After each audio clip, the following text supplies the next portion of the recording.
ഞാൻ ഭഗവാന്റെ അടുത്ത് നിൽക്കാൻ എനിക്ക് ഭാഗ്യം കിട്ടിയതുണ്ട്. ഞാൻ ഭഗവാന്റെ അടുത്ത് നിന്നാ തൊഴുന്നത്. ഈ ഒരു കൈ കൊണ്ട് ചിത്രങ്ങൾ വരച്ചാൽ ശരിയാവുമെന്ന് ചോദിച്ച ചോദ്യത്തിന് ഇപ്പൊ ഞാൻ ഭഗവാന്റെ അടുത്ത് നിൽക്കുകയാണ്. അയ്യപ്പന്റെ മുന്നിൽ ഇതിൽ കൂടുതൽ ഭാഗ്യം ജന്മത്തിൽ കിട്ടത്തില്ല. ഇങ്ങനെ ചവിട്ടിയിട്ട് ഇങ്ങനെ ഒരു കൈയില്ലാത്ത മനുഷ്യൻ കേറുന്നുണ്ടോ? ഇത് കയറുന്നു. എത്ര പാടുപെട്ടാണ് അദ്ദേഹം വരച്ചെന്ന് നോക്കി. കുറെ ബുദ്ധിമുട്ടുണ്ടായി. കാരണം ഇത്ര ഹൈറ്റിൽ നിന്ന് വരയ്ക്കുമ്പോഴേ അതിൻ്റെ ഈ ഒരു കൈ ഉള്ളതുകൊണ്ടേ, പിന്നെ ഭഗവാന്റെ കാരുണ്യം ഉണ്ടായത് കൊണ്ട് മാത്രം. എത്ര ദിവസം കൊണ്ട് അത് വരച്ചേ? ഇത് ഒരു ദിവസം കൊണ്ട്. ഒറ്റ ദിവസം കൊണ്ടാണ് ഈ അയ്യപ്പ ചരിതം വരച്ചു തീർത്തല്ലേ.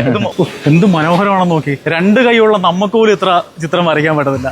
വാക്കുകളില്ല സാറേ ഇത് പറയാൻ. ഞാൻ അന്നൊരു ചോദ്യം ചോദിച്ചായിരുന്നു, ഈ ഇടത് കൈ കൊണ്ട് ചിത്രങ്ങൾ വരച്ചാൽ ഭഗവാൻ ഇഷ്ടപ്പെടുവോ എന്നൊരു ചോദ്യം ചോദിച്ചത്. അന്ന് എന്നോട് പറഞ്ഞതാണ്. ഞാൻ കരഞ്ഞാണ് പറഞ്ഞത്. ഇതെന്താണ് സംഭവിക്കുന്നതെന്ന് എനിക്ക് പറയാൻ വാക്കുകളില്ല. ഒരുപാട് നന്ദി അർപ്പിക്കുന്നു. നട തുറന്ന് അയ്യപ്പ ഭഗവാനെ ഇതുവരെ കണ്ടിട്ടില്ല. അപ്പൊ ഏറ്റവും വലിയ ആഗ്രഹം നട തുറന്ന് അതിനുള്ള ഭാഗ്യം ഉടനെ ഉണ്ടാവട്ടെ. അനുഗ്രഹിക്കണം എന്നെ. കരയണ്ട, പറഞ്ഞില്ലേ, അതൊക്കെ ഓരോരോ ഇതാണ്. ഇപ്പോൾ ഈ പറഞ്ഞില്ലേ, ഇപ്പോൾ ഈ നിൽക്കണ ഞങ്ങളും ഈ പറഞ്ഞ പോലെ അടുത്ത സെക്കൻഡ് എന്താവുന്നു, അതൊക്കെ മനുഷ്യനായിട്ട് ജനിച്ചോ ഈ പറഞ്ഞ പോലെ ഇതെല്ലാം അനുഭവിക്കാനും നമ്മൾ ബാധ്യസ്ഥരാണുള്ളത്.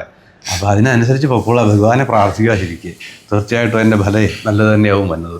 മനുഷ്യേട്ടാ, കലിയുഗ വരദന്റെ കാനനവാസന്റെ തിരുമുമ്പിലാണ് ഈ നിൽക്കുന്നത്. വിശ്വസിക്കാനാവുന്നുണ്ടോ? ഒരിക്കലും ഇല്ല. സന്തോഷം കൊണ്ട് ദൈവമേ, എനിക്ക് പോലും വിശ്വസിക്കാനാവുന്നില്ല. ഇതൊക്കെ യാഥാർത്ഥ്യമാണോ? ഇതിൽ പരം ദൈവനിയോഗം എന്താണ് വേണ്ടത്? തീർച്ചയായിട്ടും. വലത് കൈ ഇല്ലാത്ത ഞാൻ ഇടത് കൈ കൊണ്ട് ചിത്രം വരച്ചാൽ ദൈവങ്ങൾക്ക് ഇഷ്ടപ്പെടുമോ എന്നോർത്ത് കരഞ്ഞ മനുഷ്യനാണ് ചേട്ടൻ. ആ ചേട്ടൻ ഇപ്പൊ എത്തി നിൽക്കുന്നത് സാക്ഷാൽ അയ്യപ്പന്റെ തിരുമുമ്പിൽ. ഇതൊക്കെയല്ലേ ദൈവത്തിന്റെ അനുഗ്രഹം എന്ന് പറഞ്ഞ. ഇതിനപ്പുറം വേറെ എന്താണ് വേണ്ടത്? ശബരിമലയിൽ കൈ നിറയെ അയ്യപ്പന്റെ ചിത്രങ്ങൾ വരയ്ക്കാനുള്ള ഏറ്റവും വലിയ ഭാഗ്യം, ഒരു മനുഷ്യായുസിലെ ഏറ്റവും വലിയ ഭാഗ്യമാണ് വലത് കൈ ഇല്ലാത്ത മണിച്ചേട്ടന്റെ, നമ്മുടെ ഏറ്റവും പ്രിയപ്പെട്ട മണിച്ചേട്ടന് വന്നെത്തിയിരിക്കുന്നത്. ആ നിയോഗമാണ് ചേട്ടന് ദൈവം തന്നെ കൊണ്ടെത്തിച്ചിരിക്കുകയാണ്. 3 ചിത്രങ്ങൾ വരച്ചു കഴിഞ്ഞു. ഇനിയും ചിത്രങ്ങളുണ്ട് വരയ്ക്കാൻ.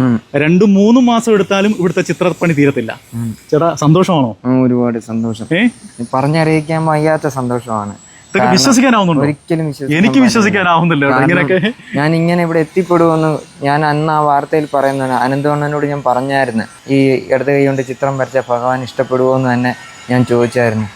അത് ചിത്രം ദൈവത്തിന് ഇഷ്ടപ്പെട്ടു എന്ന് മാത്രമല്ല, ദൈവത്തിന് ഇഷ്ടപ്പെട്ടു. ഞാൻ ഇപ്പം നിൽക്കുന്നതേ, ഞാൻ ഭഗവാന്റെ അടുത്ത് നിൽക്കാൻ എനിക്ക് ഭാഗ്യം കിട്ടിയതുണ്ട്. ഞാൻ ഭഗവാന്റെ അടുത്ത് നിന്നാ തൊഴുന്നത്. ഇതിൽ കൂടുതൽ അയ്യപ്പ ഭഗവാന്റെ അടുത്ത് ഈ തിരുസന്നിധിയിൽ വന്ന് എനിക്ക് അയ്യപ്പ ഭഗവാന്റെ അടുത്ത് വന്ന് അയ്യപ്പൻ